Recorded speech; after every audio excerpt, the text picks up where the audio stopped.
प्रभूचा गौरव असो आत्ता आणि सदा सर्वदा. आत्ता आणि सदा सर्वदा प्रभूचा गौरव असो. आगमन काळातील पहिल्या रविवारपासून सुरू झालेला ह्या काळातील पहिला टप्पा आज 16 डिसेंबर रोजी समाप्त होत आहे. आणि अशा ह्या दिवशी ख्रिस्त सभा आपल्यासमोर दोन महत्त्वाची वाचनं ठेवत आहेत. पहिला वाचन हे सपन्याच्या पुस्तकातून घेतलेलं आहे, तर शुभवर्तमान मत्तईच्या शुभवर्तमानातून घेण्यात आलेलं आहे.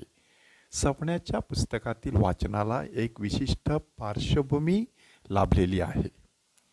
इसवी सन पूर्व 721 साली असिरियाने इस्रायलवरती हल्ला केला.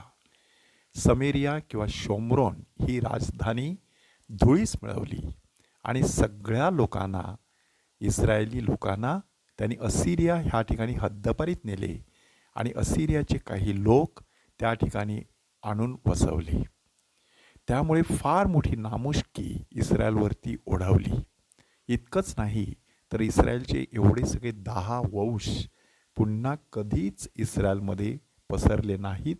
ते संपूर्ण पृथ्वीतलावरती विखुरले गेले. अशा पार्श्वभूमीवरती पुढे बाबिलॉनसारखी महासत्ता उदयास येते आणि असिरियाचा पराभव करते आणि मग बाबिलॉनची सत्ता इस्रायलमधून जेरुसलेम ह्या दिशेने वाटचाल करायला लागते. एकंदरीत प्रसंग असा आहे की इस्रायली लोक तर नामुष्कीन झालेच, परंतु त्याचबरोबर यहुदी लोकांच्या हृदयात देखील धडकी भरली की आत्ता आपलं काही खरं नाही.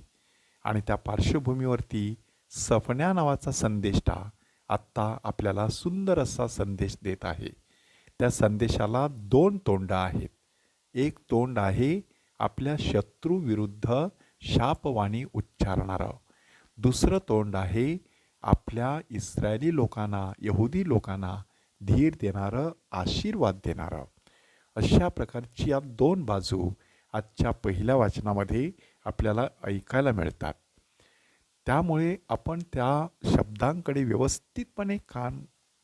व्यवस्थितपणे कान देऊन जर ऐकलं असेल तर आपल्या लक्षात येईल की पहिल्या भागामध्ये जी शापवाणी उच्चारलेली आहे ती शापवाणी असिरिया म्हणा, बाबिलॉन म्हणा ह्यांच्या विरुद्ध उच्चारण्यात आलेली आहे. आणि म्हणूनच त्यांना कोणते शब्द वापरण्यात आलेले आहेत?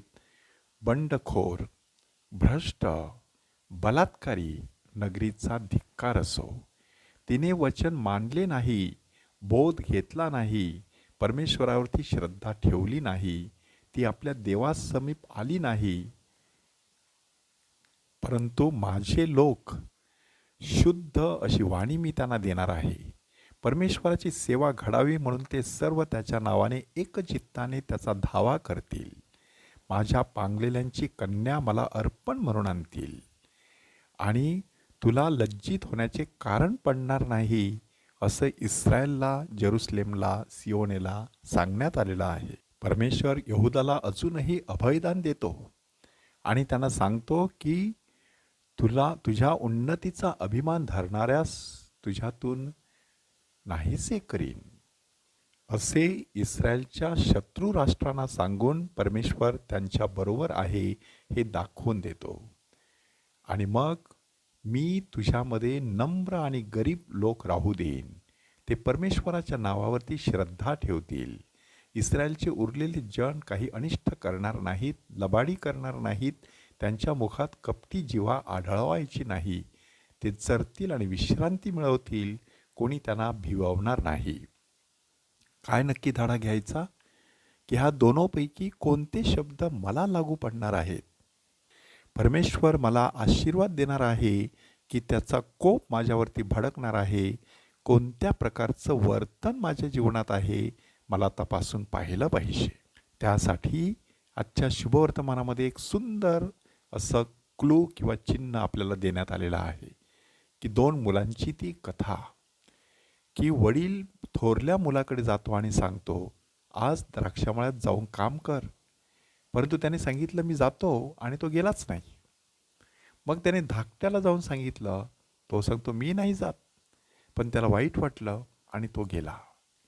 येशू प्रश्न विचारत आहे ह्या दोघांपैकी कोणी बापाच्या इच्छेप्रमाणे केले? आणि मुख्य याजक आणि वडीलजन ह्यांनी उत्तर दिले धाकट्याने. त्यावेळेला येशूने ह्या मुख्य याजकांना आणि वडीलजनांना धारेवर धरलं. किती स्ट्रॉंग शब्द वापरलेत बघा. मी तुम्हाला खचित खचित सांगतो, नाकेदार आणि वारांगणा तुमच्याही अगोदर देवराज्यात जातील. नाकेदार म्हणजे जकातदार, वारांगणा म्हणजे व्यभिचारी स्त्रिया. योहानाने तुमच्याकडे येऊन तुम्हाला सन्मार्ग दाखवला, पण तुम्ही त्याच्यावर विश्वास ठेवला नाही. जकातदारांनी आणि व्यभिचारी स्त्रियांनी विश्वास ठेवला. तुम्ही हे पाहिले तरीही तुम्हाला पश्चातापाची भावना झाली नाही. तुम्ही विश्वास ठेवला नाही. म्हणजे परमेश्वर ह्या ठिकाणी कोणती अपेक्षा करत आहे? परमेश्वराला होकार द्यायचा आणि त्यानुसार प्रत्यक्ष जीवन जगायचं. ह्या दाखल्यामध्ये 2 मुलं आहेत आणि येशू हा 3रा मुलगा आहे, की ज्या येशूने देवाला जणू काही वचन दिलं की मी जातो तुझ्या द्राक्षमळात, तुझ्या लोकांकडे, आणि तो प्रत्यक्ष गेला. त्यासाठी त्या द्राक्षमळ्यातील लोकांसाठी आपलं संपूर्ण आयुष्य त्याने वेचलं. आपण आता लवकरच येशू बाळाचं स्वागत करणार आहोत. आपण नक्की कोणत्या गटामध्ये मोडत आहोत तपासून पाहूया. प्रभूचा गौरव असो आत्ता आणि सदा सर्वदा. आत्ता आणि सदा सर्वदा प्रभूचा गौरव असो.